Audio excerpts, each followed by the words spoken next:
Eksploitasi laut sering terjadi, bukan hanya di Laut Indonesia saja, tapi laut internasional juga mengalami hal yang sama.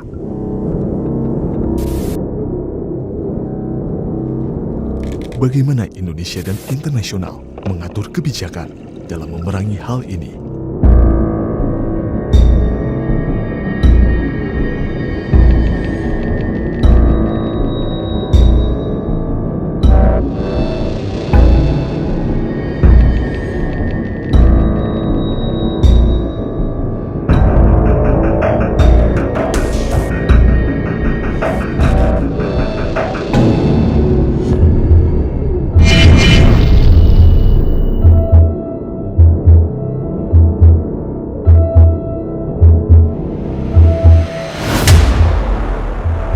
Sepertinya kita harus mempelajari sedikit sejarah tentang perairan Indonesia zaman dahulu, saat Indonesia masih dikenal dengan nama Hindia Belanda.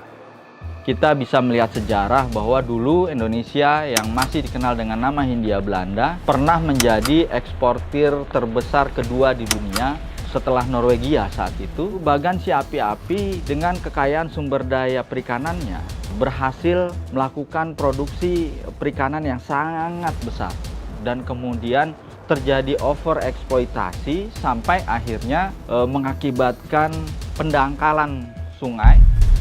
Belajar dari sejarah sangat disayangkan pada waktu itu tidak ada hal yang mengatur tentang manajemen perikanan yang baik sampai terjadinya eksploitasi ikan di Bagan Si Api-Api, Kabupaten Rokan Hilir, Riau yang berdampak pada keseimbangan sumber daya perikanan. Indonesia tidak ingin hal itu terulang kembali. Maka dari itu, sekarang kita mempunyai peran penting dalam sebuah peraturan perikanan. Indonesia merupakan negara yang sangat berpengaruh dalam lahirnya United Nations Convention on the Law of the Sea. Ketika tahun 57, Insinyur Juanda, Perdana Menteri Indonesia saat itu mendeklarasikan Indonesia sebagai negara kepulauan, dan itu terus diperjuangkan dalam rapat-rapat UNCLOS, maka isu tentang membangun negara kepulauan menjadi salah satu poin penting kenapa lahirnya UNCLOS. Sampai akhirnya UNCLOS disahkan pada tahun 82 yang mengadopsi salah satu tuntutan Indonesia terkait negara kepulauan. Segera setelah UNCLOS disahkan, Indonesia mengesahkan Undang-Undang Nomor 5 Tahun 83 tentang ZTEI. Di sana diatur tentang hak-hak Indonesia di ZTEI dan bagaimana penegakan hukumnya. Kita pertama kali memiliki Undang-Undang Perikanan pada tahun 1985 dengan Undang-Undang Nomor 9 Tahun 1985.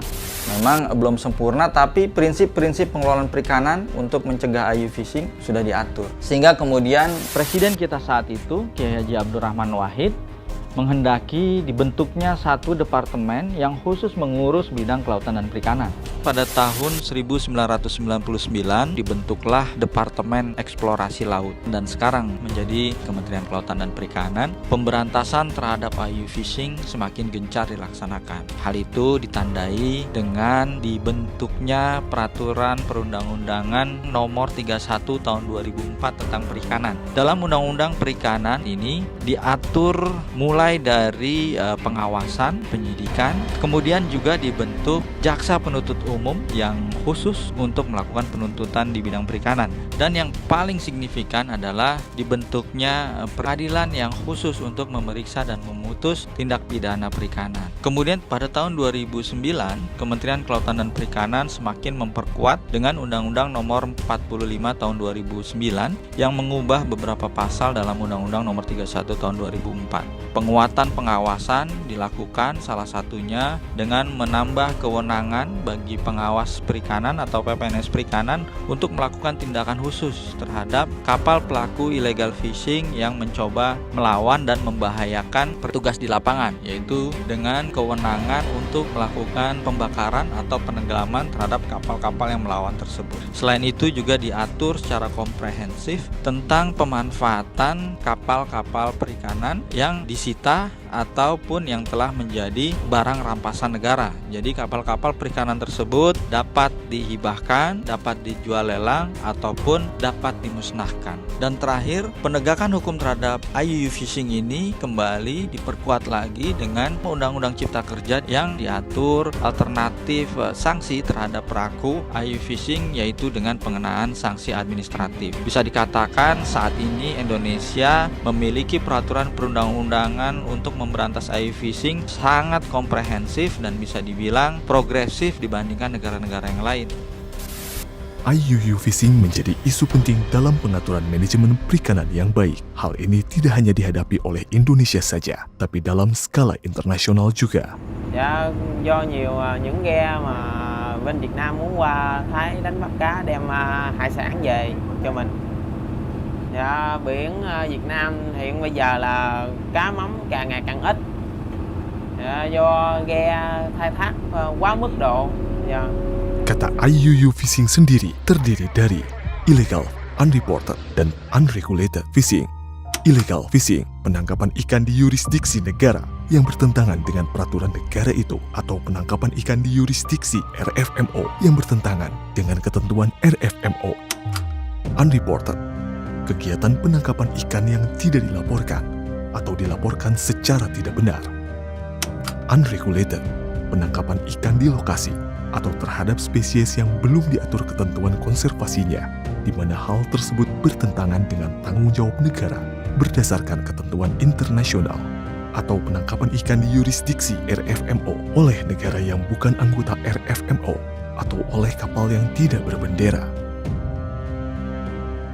Sebelum adanya isu IUU Fishing, sudah pernah terjadi permasalahan antar negara yang tercatat dalam sejarah dunia akibat adanya perebutan sumber daya perikanan. Cold War merupakan serangkaian konfrontasi yang terjadi tahun 1950-an dan 1970-an antara Britania Raya atau Inggris dan Islandia soal hak menangkap ikan di Atlantik Utara. Konflik ini berakhir tahun 1976 setelah Britania Raya mengakui zona perikanan eksklusif Islandia sejauh 200 mil laut.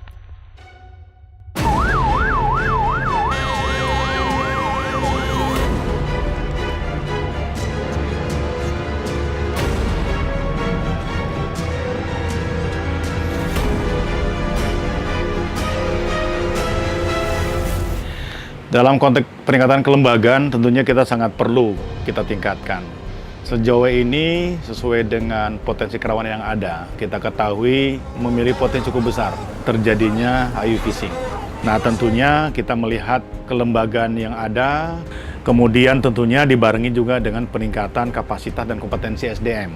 Kemudian juga dalam konteks sinergitas, ini tetap kita perlu tingkatkan karena gimana pun juga terkait masalah penegakan hukum di laut, bahwa penyidik perikanan di laut itu ada TNI Angkatan Laut, Polri, dan juga Pepenas Perikanan. Nah, jadi di situ kita harus berkolaborasi, kita saling meningkatkan, kita saling mendukung, karena gimana pun juga dihadapkan dengan perkuatan kapal pengawas PSDKP, sementara sudah dengan Grand Design kita memiliki sekitar 70. Nah, tentunya dihadapkan dengan keterbatasan yang ada, kemudian juga dalam konteks untuk pengawasan wilayah, ini perlu ada sinergitas untuk memperkuat.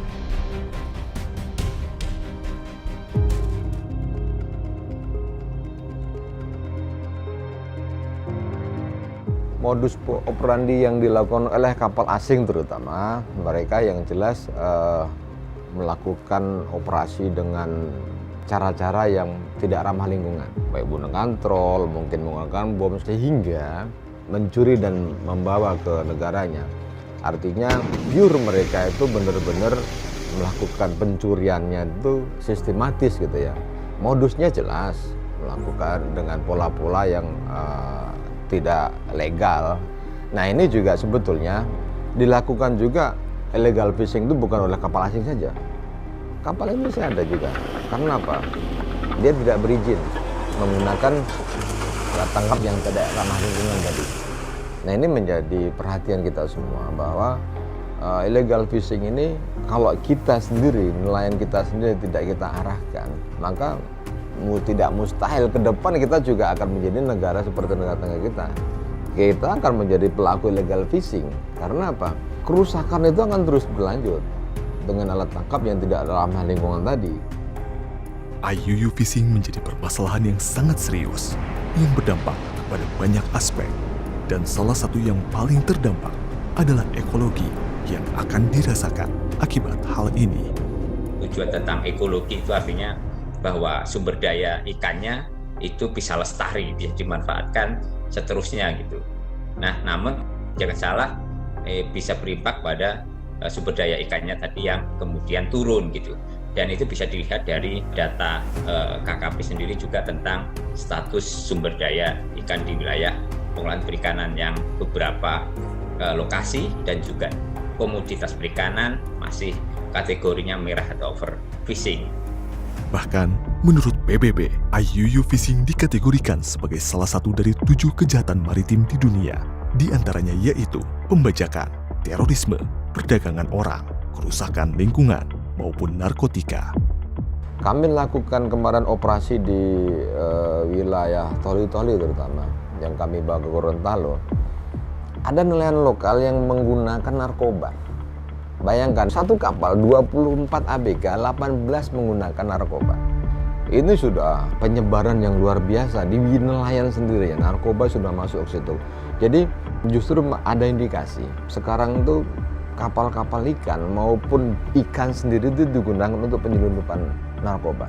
Perut ikan dibuang diganti dengan narkoba, bisa. Atau es batu yang dicetak buram seperti itu, dalamnya narkoba, dibungkus plastik. Kami akan melakukan MOU dengan BNN. Harapan kami berhentilah nelayan itu penggunaan narkoba.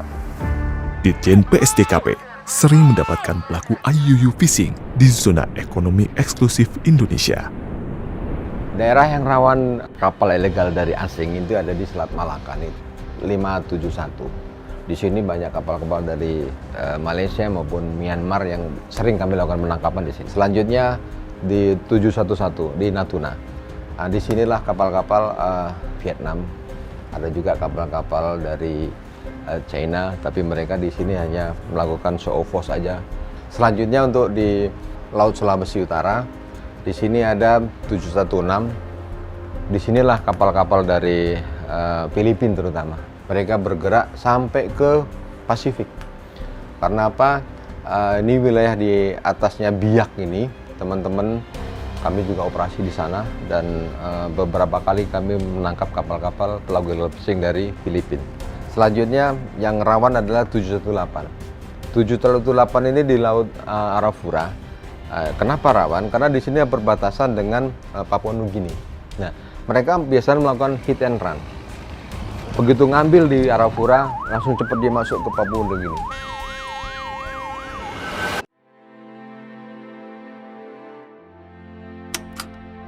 Selain memberikan kepastian hukum atas kewenangan pengaturan pemanfaatan dan konservasi kepada negara pantai, hukum internasional juga berupaya memastikan permasalahan IUU fishing ini ditangani dengan pola kewajiban bekerja sama antar negara, seperti ya, jadi United Nations Convention on Law of the Sea atau UNCLOS 1942 itu isinya adalah mengenai hak dan kewajiban negara dalam mengelola zona-zona maritimnya, jadi ya, termasuk mengenai pelindungan sumber daya yang ada di kelautan, baik di dalam wilayah jurisdiksi maupun di luar wilayah jurisdiksi negara pantai. Kemudian untuk compliance agreement, itu merupakan kesepakatan ya antar negara untuk memastikan kegiatan dalam penangkapan ikan di laut lepas itu tidak bertentangan dengan prinsip-prinsip dalam UNCLOS dan juga menjaga kelestarian dan keberlanjutan daripada perikanan yang ada di laut lepas. Kemudian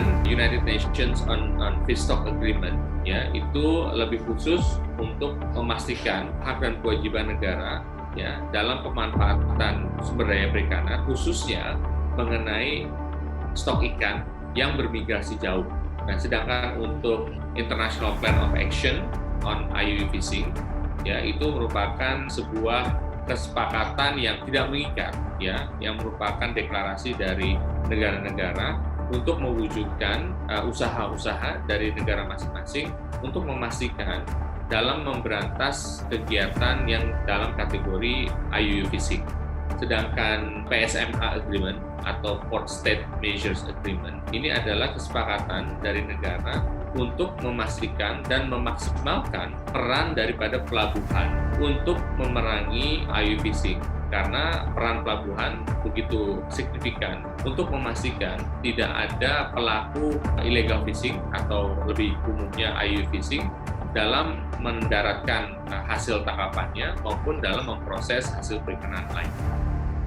And welcome to the opening ceremony, the 11th RPO-IUU Coordination Committee meeting. Nah, kalau internasional secara garis besar ya kita sebenarnya sudah banyak melakukan kerjasama, baik itu yang sifatnya bilateral maupun multilateral. Ya, di bilateral kita membuat kesepakatan kerjasama dengan negara-negara tetangga, terutama yang berdekatan dengan kita. Misalnya kita yang paling erat, paling bagus itu dengan Australia. Jadi dengan Australia kita punya yang namanya IAFSF. Jadi itu Surveillance Forum untuk perikanan antara Indonesia dan Australia. Nah, kegiatannya sudah banyak di dalam IAFSF ini, dari mulai patroli bersama antara Indonesia dan Australia.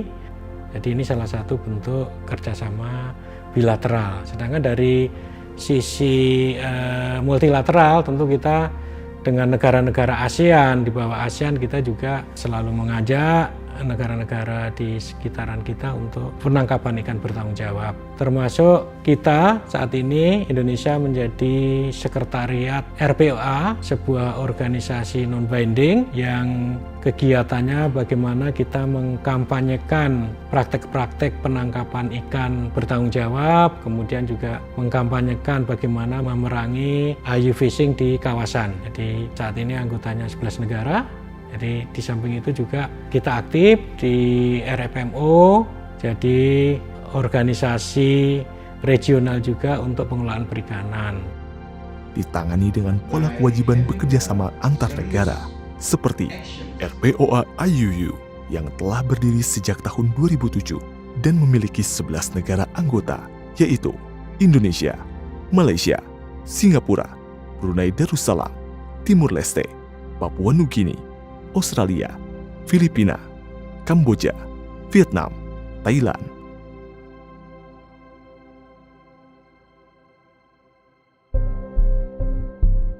Dari tahun ke tahun, Ditjen PSDKP KKP melakukan kinerja pemberantasan kapal asing dan kapal Indonesia yang melakukan praktek IUU Fishing ini.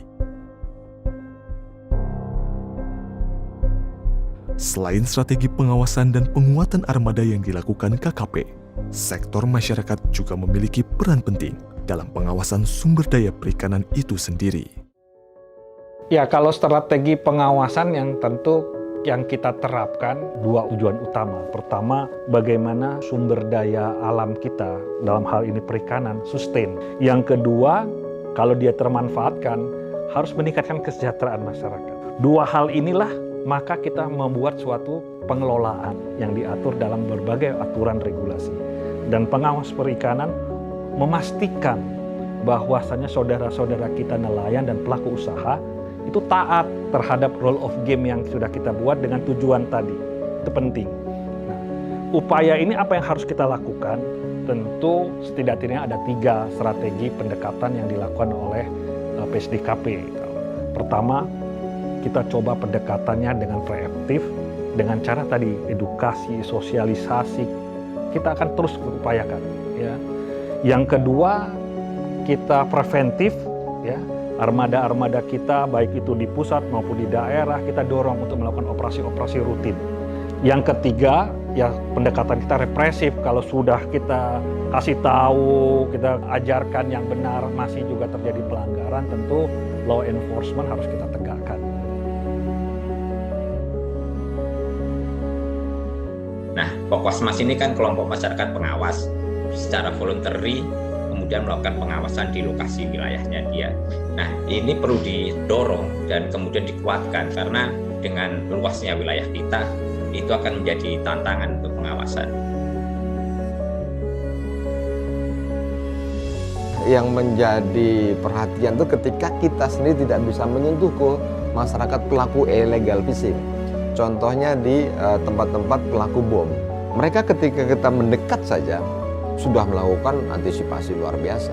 Tapi begitu kita bicara dengan tokoh agama, baik itu ustadz maupun pendeta, kita sampaikan melakukan illegal fishing itu perlakuan dosa, sehingga mereka sendiri lebih patuh pada para ulamanya ataupun pendetanya.